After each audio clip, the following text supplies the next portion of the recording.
Alright, so Fear God here. Long time no see y'all. With the first Modern Warfare content video that I have for you. First off, I will put up some of our sponsors and some discount codes for you. Whether you want some jerky, whether you want some energy drinks, or whether you want a new custom controller, check them out. Use our code, get a discount. It's good stuff. So, Modern Warfare. Okay, so this is probably one of the most frustrating games in all of COD history. I'm sure many of you could agree. Myself, I'm going to give you a few tips from an average ass player. I mean, my KD is not even a 1.0, barely a 1.0. Average player, giving you a few tips, going a little bit against the norm, but some of these are very simple and will help you out a lot in the long run. So without further ado, we'll get right into it. Excuse the gameplay in the background. I'm currently working on my Odin assault rifle, and although that thing is powerful, it's a piece of shit. But we'll excuse that. We'll get on to it. As few of you, myself included, have probably felt like this game needs an ample amount of alcohol in order to endure some of the trying times on this game. Been there, done that. Hell, there's times when I still feel like it needs it. But for the first tip, I'm going to have to suggest do not turn off the crossplay. The reason why I say this is because I'm sorry, Xbox, I love y'all, but Xbox is probably the sweatiest and most try-hard community, as well as toxic, in all of the gaming platforms.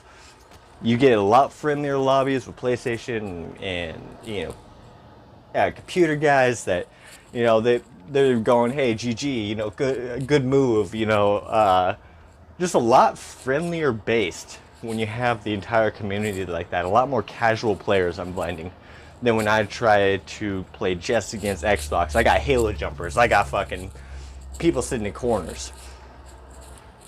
So my suggestion is do not turn off turn off the crossplay.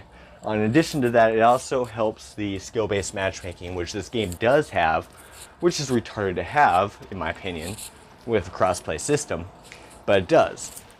It's also helps the pool in which the skill-based matchmaking has to be able to draw from in order to give you matches that are more your style, more with the casual players like you and me.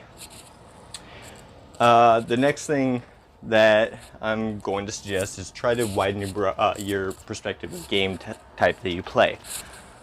I play everything from team deathmatch to domination, headquarters, hardpoint, all of the game modes pretty much besides cyber attack and search and destroy. Those have never been my kind of game modes. More power to you if they are. Me personally, I can't stand playing them. But try to widen out your perspective with that. It helps a lot. Not only with getting kills and some things like hardpoint and headquarters, but also just with a general change of flow to where you're not feeling like it's the same crap every time.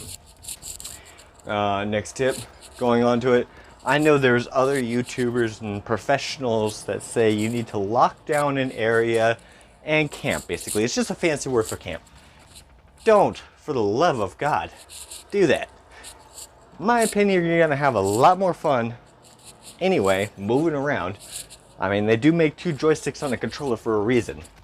But it also gets you a little bit better at being able to recognize not only the sounds and be able to recognize movements of how people play each and every map.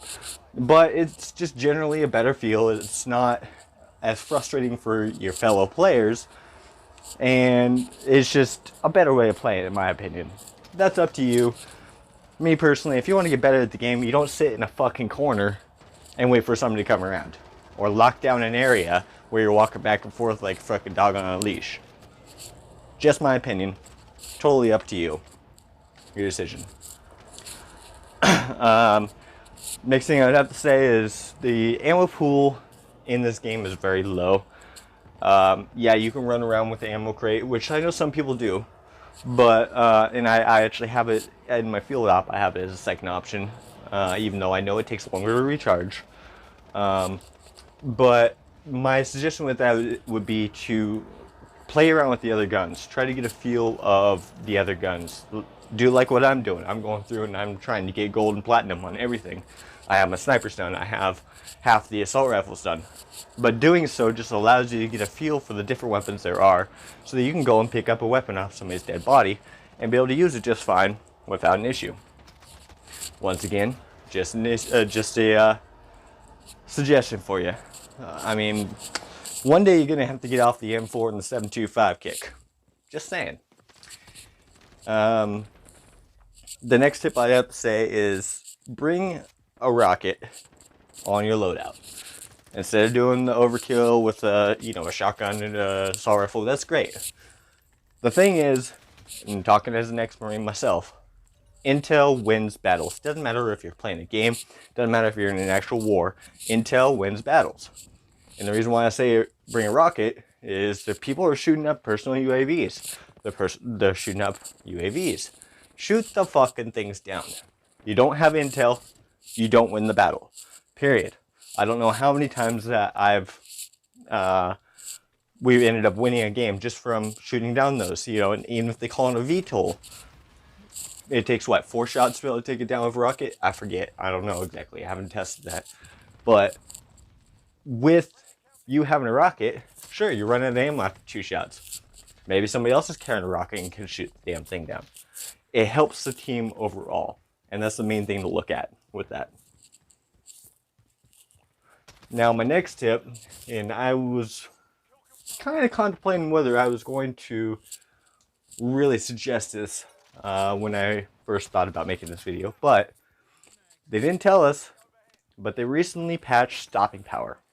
Stopping power rounds now add a flat 100% damage multiplier to any gun you're using, which, yes, turns guns like the FAL into a one-shot weapon, as long as you don't hit the arms or the legs. The only thing with it, though, is that stopping power has a bug to where it does not add that multiplier to headshots.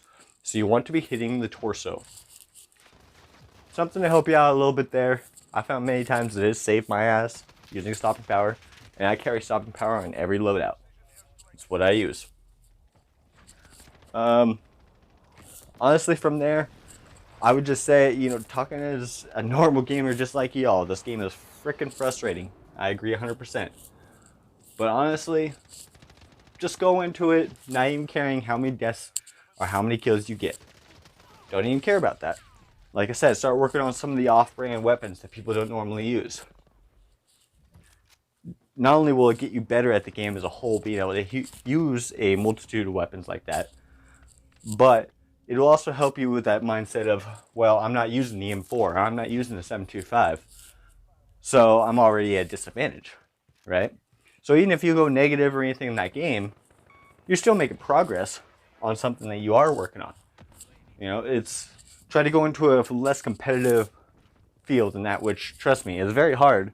I'm a very competitive person, but it does help you in the long run when you go in with that kind of mentality. Then you can look back and say, holy shit, I just dropped 40 kills. I do have games like that. And then I have other games that I just completely get pub stomped. Kind of the nature of this game with the skill-based matchmaking. It's kind of the basis of this game, period, because they designed it to be able to try to keep everybody around a 1.0 KD. It's the nature of the game. Gonna have to deal with it, so you might as well make the best of it, right?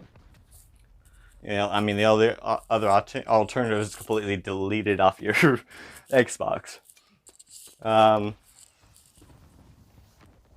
Along with that launcher tip that I gave earlier, people might ask me as far as oh, okay, so what do you usually use as far as perks or skills or anything like that?